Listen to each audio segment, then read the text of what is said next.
ನಮಸ್ಕಾರ ಸ್ನೇಹಿತರೆ, ಇವತ್ತು ನಾನು ನಮ್ಮ ಆಯುರ್ಮಠಂ ಹೊಸ ಪ್ರಾಜೆಕ್ಟ್ ಏನ್ ನಡೀತಾ ಇದೆ ಆ ಒಂದು ಸ್ಥಳದಲ್ಲಿದ್ದೀನಿ. ನೀವು ಕನ್ಫ್ಯೂಸ್ಡ್ ಆಗ್ಬಿಡಿ, ಇದೇನೋ ಹಾಸ್ಪಿಟಲ್ ಅಂತೇಳಿ. ಮುಂದೆ ಇದೇ ಜಾಗದಲ್ಲಿ ಹಾಸ್ಪಿಟಲ್ ಬರಕ್ ಹೋಗ್ತಾ ಇದೆ. ಸ್ನೇಹಿತರೆ, ಹಲವಾರು ವಿಷಯಗಳನ್ನ ನಾವು ಹಲವಾರು ಬಾರಿ ಹಲವಾರು ವಿಡಿಯೋಸ್ ಅಲ್ಲಿ ಚರ್ಚೆ ಮಾಡ್ಕೊಂಡ್ ಬರ್ತಾ ಇದೀವಿ, ತಿಳಿಸ್ಕೊಂಡ್ ಬರ್ತಾ ಇದೀವಿ. ಏನಕ್ಕೋಸ್ಕರ ಕಾಯಿಲೆ ಶುರುವಾಗುತ್ತೆ, ಅದಕ್ಕೆ ಪರಿಹಾರಗಳೇನಿದೆ, ಹೇಗೆ ಅದನ್ನು ಪೂರ್ತಿ ರಿವರ್ಸ್ ಮಾಡಬಹುದು ಅನ್ನೋದು ವಿಷಯಗಳು ತಿಳಿಸೋದ್ರೊಳಗೆ ಮನೆಯಲ್ಲೇ ಇದ್ಕೊಂಡು ನಿಮ್ಮ ಕೈಯಾರೆ ಇಲ್ಲ ನಿಮ್ಮ ಸ್ನೇಹಿತರ ಒಂದು ಸಪೋರ್ಟ್ ತಗೊಂಡು ಕೆಲವೊಂದು ಮರ್ಮ ಸ್ಥಾನಗಳನ್ನ ಸ್ಟಿಮ್ಯುಲೇಟ್ ಮಾಡಿಕೊಂಡು ನಿಮ್ಮ ಸಮಸ್ಯೆಗೆ ಇಮಿಡಿಯೇಟ್ ಆಗಿ ಪರಿಹಾರ ಕಾಣಂತ ಈ ಮರ್ಮ ಸ್ಟಿಮ್ಯುಲೇಷನ್ಸ್ ಬಗ್ಗೆ ತಿಳಿಸ್ಕೊಂಡ್ ಬರ್ತಾ ಇದೀವಿ. ಇವತ್ತು ಈ ಒಂದು ಸಬ್ಜೆಕ್ಟ್ ಮಾಡಕ್ ಹೋಗ್ತಾ ಇರೋದು ಹೆಚ್ಚಾಗಿ ನಿದ್ರೆ ಬರುವಂತವ್ರಿಗೆ. ಸುಮ್ಮನೆ ಕೂತಿದ್ರು ನಿದ್ರೆ ಬರುತ್ತೆ, ಗಾಡಿ ಓಡಿಸ್ತಾ ಇದ್ರು ನಿದ್ರೆ ಬರುತ್ತೆ.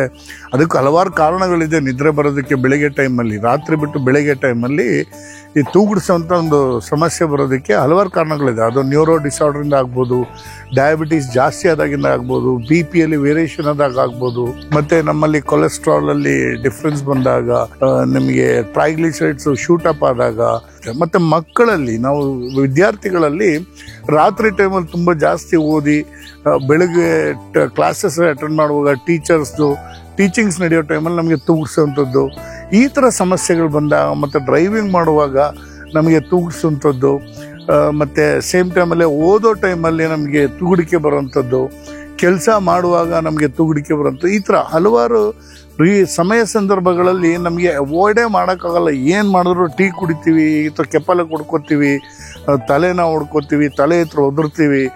ಏನೇ ಮಾಡಿದ್ರು ನಿದ್ರೆ ಹೋಗದೇ ಇರೋಂಥ ಸಂದರ್ಭದಲ್ಲಿ ಒಂದು ಟೆಕ್ನಿಕ್ ನಾನು ನಿಮ್ಗೆ ಹೇಳ್ಕೊಡ್ತೀನಿ.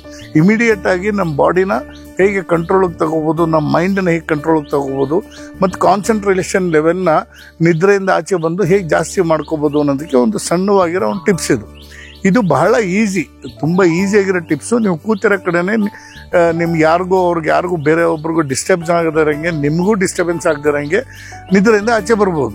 ಏನಂತ ಹೇಳಿದ್ರೆ ಸ್ನೇಹಿತರೆ, ನಮ್ಮ ನಾಲಿಗೆ ತುದಿ, ಈಗ ನಾಲಿಗೆ ತೆಗ್ದಾಗ ಇಲ್ಲಿ ಮುಟ್ಟೋರಿಸ್ತೀನಿ,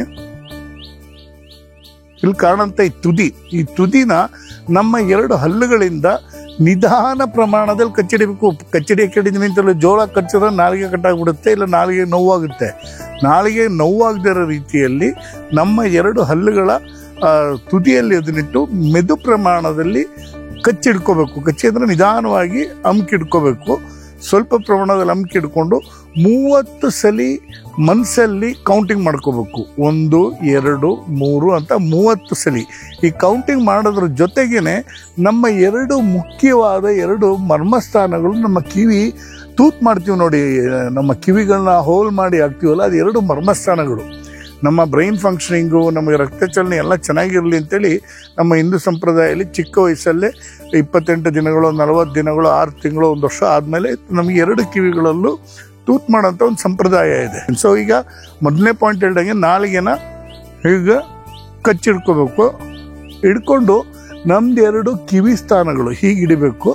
ಈಗ ಹಿಡಿದು 2 ಕಿವಿ ಸ್ಥಾನಗಳಲ್ಲೂ ಹೀಗೆ ಅಮ್ಕಿಡ್ದು, ಮೀಡಿಯಂ ಪ್ರೆಷರಲ್ಲಿ ಅಮ್ಕಿಡ್ದು, ಈ ನಾಲಿಗೆನ 30 ಸೆಕೆಂಡು ಇದು ಅಮ್ಕಿಡ್ಕೊಂಡು ನಾಲಿಗೆನ 30 ಸೆಕೆಂಡು ನಾವು ಕೌಂಟ್ ಮಾಡಬೇಕು.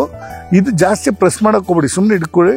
ಆಮೇಲೆ 1, 2, 3 ಅಂತೇಳಿ ತುದಿ ನಾಲಿಗೆನ ಕಚ್ಚಿಡ್ಕೊಂಡು 30 ಕೌಂಟ್ವರೆಗೆ ಮಾಡಾದ್ಮೇಲೆ ಈ ಕಿವಿನ 1, 2, 3 ಅಂತ ಇಷ್ಟು ಹೇಳಿದ್ರೆ ಸಾಕು.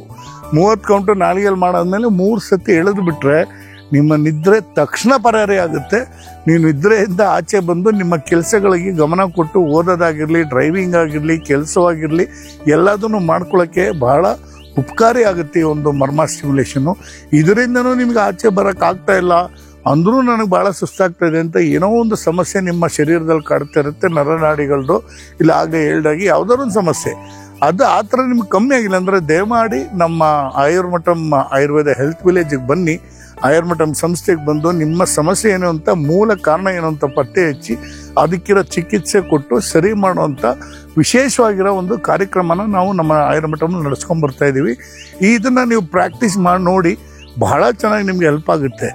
ಇನ್ನೂ ಜಾಸ್ತಿ ಸಮಸ್ಯೆ ಇರೋರಿಗೆ ತಡವಾಗ್ಬೋದು. ಬಟ್ ದಿನ ಇದನ್ನ ಮಾಡ್ಕೊಂಡು ಹೋಗಿ. ವಿಡಿಯೋಸ್ ನಿಮಗೆ ಇಷ್ಟ ಆದಲ್ಲಿ ದಯಮಾಡಿ ನಿಮಗೆ ತಿಳಿದಂತ ನಿಮ್ಮ ಸ್ನೇಹಿತರುಗಳಿಗೆ, ಇಲ್ಲ ನಿಮ್ಮ ಮಕ್ಕಳಿಗೆ, ಇಲ್ಲ ನಿಮ್ಮ ತಂದೆ ತಾಯಂದಿರಿಗೆ, ಇಲ್ಲ ನಿಮ್ಮ ಪರಿಚಯಸ್ಥರು ಯಾರೇ ಆದರೂ ಈ ವಿಡಿಯೋ ನಿಮ್ಗೆ ಉಪಕಾರಿಯಾಗಿ ಕಂಡು ಬಂದಲ್ಲಿ ಅವ್ರಿಗೆ ಶೇರ್ ಮಾಡಿ, ನಮ್ಮನ್ನ ಪ್ರೋತ್ಸಾಹಕ್ಕೆ ಒಂದು ಲೈಕ್ ಮಾಡಿ. ನಿಮ್ಮಲ್ಲಿ ಇದೇನಾದರೂ ಹೇಗೆ ಮಾಡೋದು ಏನಾದರೂ ಕನ್ಫ್ಯೂಷನ್ಸ್ ಬಂದದ್ರಲ್ಲಿ ನಮಗೆ ಕಮೆಂಟ್ ಮಾಡಿ. ಮತ್ತು ನಮ್ಮ FB ಪೇಜ್ನ ದಯಮಾಡಿ ಫಾಲೋ ಮಾಡಿ ಅಂತ ಹೇಳ್ತಾ ನನ್ನ ಮಾತುಗಳನ್ನ ಮುಗಿಸ್ತಾ ಇದ್ದೀನಿ. ಜೈ ಹಿಂದ್, ಜೈ ಕರ್ನಾಟಕ.